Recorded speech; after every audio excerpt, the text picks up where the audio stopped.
Hello students, स्वागत है एक बार फिर से आपका हिंदी पाठशाला क्लासेस में। तो आज हम बात करने वाले हैं अभिज्ञान शाकुंतलम, जो कि सूक्तियों का संदर्भ सहित व्याख्या है। तो यहाँ पे मोस्ट इंपॉर्टेंट चीजें मैंने आप लोग के लिए लाया हुआ है, प्रसंग, संदर्भ, व्याख्या। ठीक है, तो आप लोग को चीजों को समझ के एक एक करके इसको पढ़ लेना है। इसी में से कोई ना कोई आपका जरूर फंस जाएगा। तो आप लोग देख सकते हैं कितने ढेर सारे मैंने यहाँ पे लिखे हुए हैं इंपॉर्टेंट चीजें। तो वीडियो को लास्ट तक जरूर जुड़े रहिएगा। ये वीडियो आप लोग के लिए काफी महत्वपूर्ण होने वाला है। तो सबसे पहला हम यहाँ पे इसकी संदर्भ देख लेंगे, इसकी व्याख्या देख लेंगे। ठीक है, तो यहाँ पे सूक्ति है हमारा वस्त्र लब्ध्वाम्नाम त्रादिशाम आकृति विशेषाम गुणनाधीत भवन्ति।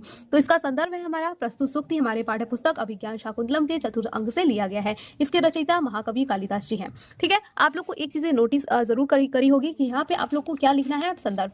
ठीक है, कोई भी सूक्ति आता हो आप लोग को लिखने के लिए तो आप लोग क्या लिखेंगे, पहले संदर्भ लिखेंगे, फिर उसके बाद व्याख्या करेंगे। प्रसंग नहीं आता है तो आप लोग को इतनी ज्यादा प्रसंग की जरूरत नहीं है, प्रसंग नहीं लिख सकते हैं तो कोई बात नहीं, प्रसंग को छोड़ दीजिए, बट आप लोग को संदर्भ लिखना है और व्याख्या करना है। ठीक है, तो चलिए सबसे पहले हम संदर्भ को देख लेते हैं। तो संदर्भ को हम दोबारा दोहरा लेते हैं जिससे कि आप लोग को अच्छी तरीके से याद हो जाए। तो प्रस्तुत सूक्ति हमारी पाठ्य पुस्तक अभिज्ञान शाकुंतलम के चतुर्थ अंक से लिया गया है। ठीक है, इसके रचयिता महाकवि कालिदास जी हैं। आप लोग को ये चीजें बहुत अच्छी तरीके से याद रखना है, ध्यान में रख के चलना है। अब हम इसकी व्याख्या कर लेते हैं। व्याख्या है हमारा, प्रियवदा कहती है कि यहाँ चिंता करने की कोई आवश्यकता नहीं है, उस प्रकार की सुंदर आकृतियां गुणों से रहित नहीं होती है। कहने का तात्पर्य यह है कि महान विभूतियों और रूपवान होने के साथ गुणों में भी संपन्न होती है। यह आशंका करना कि राजा शकुंतला को भूल जाएगा, यह केवल भ्रम है। ठीक है, यहाँ पे बताया गया है। तो ये चीजें आप लोग को ध्यान में रखना है। अब हम दूसरी सूक्ति के बारे में बात कर लेते हैं। दूसरी सूक्ति है हमारा गुणवते कन्यायाम प्रतिपादन नित्यम तावत प्रथम संकल्पम। तो इसका संदर्भ वही पुराना रहेगा। प्रस्तुत सूक्ति हमारे पाठ्य पुस्तक अभिज्ञान शाकुंतलम के चतुर्थ अंक से लिया गया है। इसके रचयिता महाकवि कालिदास जी हैं। ठीक है, अब प्रसंग हम देख लेंगे। प्रसंग बिना हमको समझ में नहीं आ रहा है तो प्रसंग को हमें देखना बहुत ज्यादा इंपॉर्टेंट हो जाता है। तो प्रसंग देखते हैं। प्रस्तुत सूक्ति में शकुंतला की सखी अनसुईया अपनी दूसरी सखी प्रियवदा से कहती है कि गंधर्व विधि से शकुंतला का विवाह होने के बाद महर्षि कर्ण जाने क्या सोचेंगे।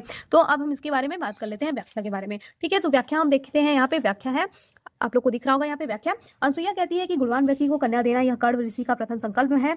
भाव यह है कि प्रत्येक कन्या के माता पिता का यह प्रथम संकल्प है कि वो अपनी पुत्री के लिए एक श्रेष्ठ सुयोग्य गुणवान वर का चयन करें। ठीक है, तो यहाँ पे बताया गया है कि जो अनसुईया है वो गुणवान व्यक्ति को कन्या देना यह कण्व ऋषि का प्रथम संकल्प है। और वो कहती है कि प्रत्येक माता पिता का यह कर्तव्य है कि अपने पुत्री के लिए एक श्रेष्ठ सुयोग्य गुणवान का वर चयन करें। ठीक है, अब आगे हम देख लेते हैं दूसरा। आगे है हमारे यहाँ पे स्मृतिशं त्वां बोधिनं सन कथा प्रमंतम प्रथमम कृतामिवा। प्रस्तुत सूक्ति में शकुंतला अपने पति के विरह में दुखी अपने आप को भूली हुई है और आश्रम में बैठी हुई। इस प्रकार महर्षि दुर्वासा आते हैं। महर्षि दुर्वासा ने अपने आने का परिचय शकुंतला को दिया। शकुंतला ने ध्यान नहीं दिया और न ही मुनि का यथाचित स्वागत किया तथा अतिथि सत्कार नहीं किया। इस प्रकार अति क्रोधित दुर्वासा मुनि ने अपमानित होकर शकुंतला को श्राप दे दिया।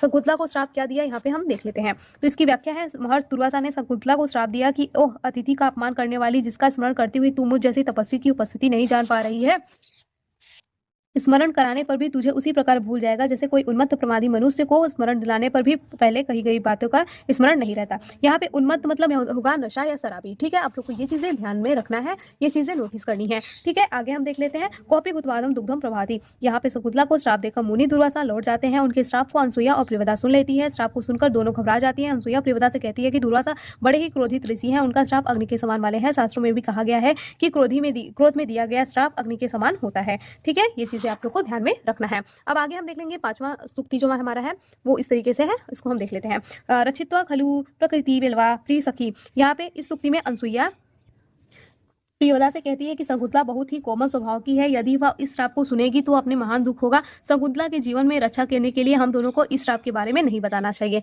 ठीक है, आगे हम देख लेंगे। आगे हमारा स्तुति इस तरीके से है, को नामसोडनम नव मालिकाम सिंचयन्ति। जब अनसुईया ने दुर्वासा के श्राप को छिपाए रखने के लिए प्रियवदा से कहती है तो उसके उत्तर में प्रियवदा कहती है कि शकुंतला का हृदय कोमल नवमालिका के समान है, अत्यंत सरस है। दुर्वासा के श्राप गर्म जल के समान है, अतः शकुंतला को कोमल पुष्प रूपी हृदय को श्राप रूपी गर्म जल में सींचकर कौन नष्ट करना चाहेगा।